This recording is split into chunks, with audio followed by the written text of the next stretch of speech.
What are the first words you should say in a speech? And what are the last words you should say in a speech? Now, tomorrow, I don't know how many of you are speaking, but I guarantee if you go to conferences, 19 out of 20 speakers will start in one of these ways. Number one, my name is Connor Neal. I'm from Tango, and this talk is about the latest trend in monitoring strategies. Now, all of you are sitting with a piece of paper in front of you that says, I'm Connor Neal, I've come from Ireland, and I'm going to talk about Tango 04 and this. So, by repeating what you already know, I'm giving a signal that it's a time to get your BlackBerry out. I've just signaled that this talk is opportunity to reconnect with BlackBerry, make sure the office is okay, maybe get some plans together for the weekend. Another way to start.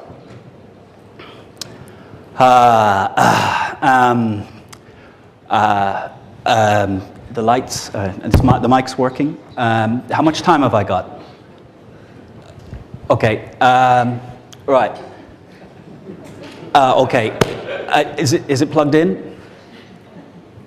And you laugh, but I guarantee tomorrow there's going to be some moments that get a little bit of that. And why? Because this is, for some of you, the first time you see this individual.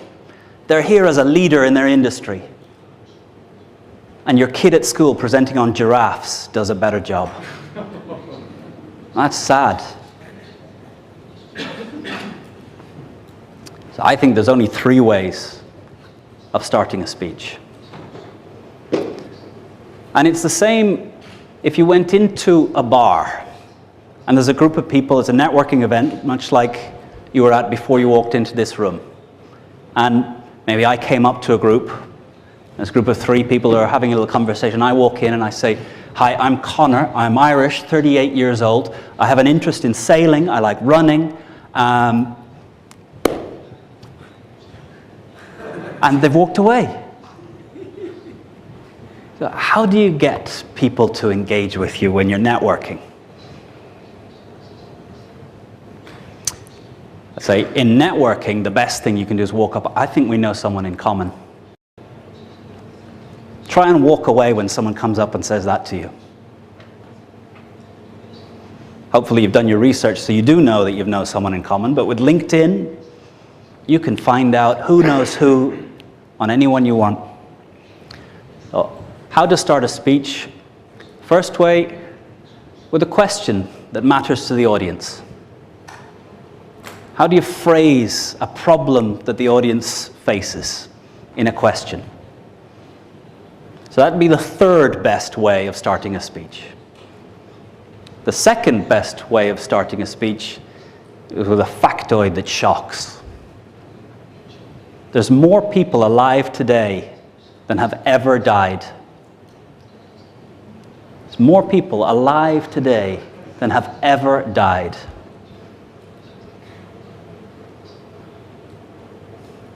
There's a lot of speeches that can follow on from there. Every 2 minutes, the energy reaching the Earth from the sun is equivalent to the whole annual usage of humanity. All the energy, all the cars, everything moving, all the lighting, all the air conditioning of the world in 1 year is equivalent to 2 minutes of sun. Does that change how you think about energy? So, what's a fact that shocks the audience into rethinking? And Google has transformed your ability to get at these facts.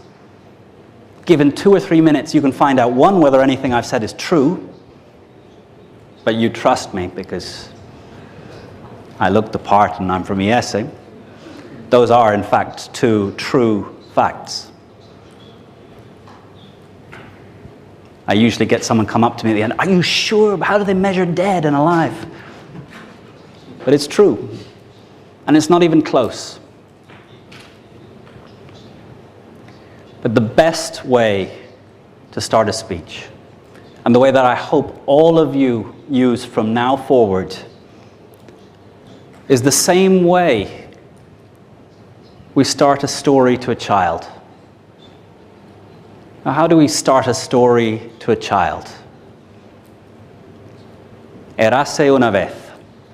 Once upon a time. And what happens when you say once upon a time? I can tell you what happens when I say once upon a time. My daughter leans forward, gets ready to hear, engages. And we were all trained as kids to know when a story's coming. We also know when a teacher is about to deliver a 40-minute boring lecture that has no impact on our lives. But in business, you don't hear Jack Welch saying once upon a time. Steve Jobs doesn't start his speeches once upon a time.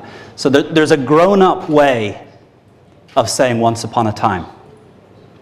And if you listen to the conversations that are interesting around you at a dinner table, in a networking event, if you listen to the people that are gathering, the group of 8 that are listening to them, the way they're talking is different.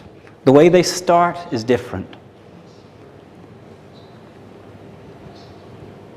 The way you tell stories as an adult is, in October, it was the last time I was in this room. There were 120 people in the room, and I was having a little conversation with one of the world experts on public speaking. And he said something to me.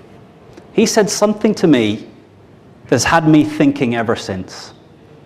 He said something to me that changed what I think about what's important in speaking.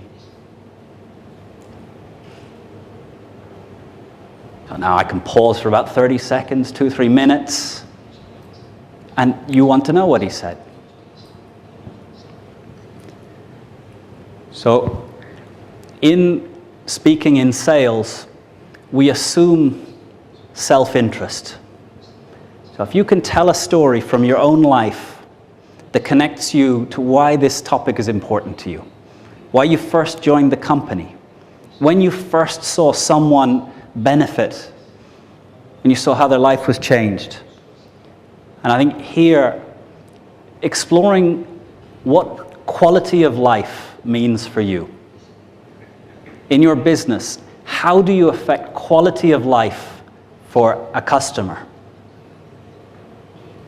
Because that's where the stories that will start to connect you to the audience will come from.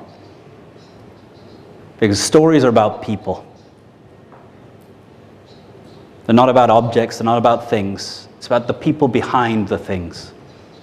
If you want to tell a good story about Tango, don't talk about the software. Talk about the people who built the software, what they do, how they are, what's important to them, what they sacrifice. And in your own life, what does quality of life mean? What sacrifices have you made to achieve something that was more important? And if you can tell stories and the audience connect with those stories, then they want to hear what you have to say.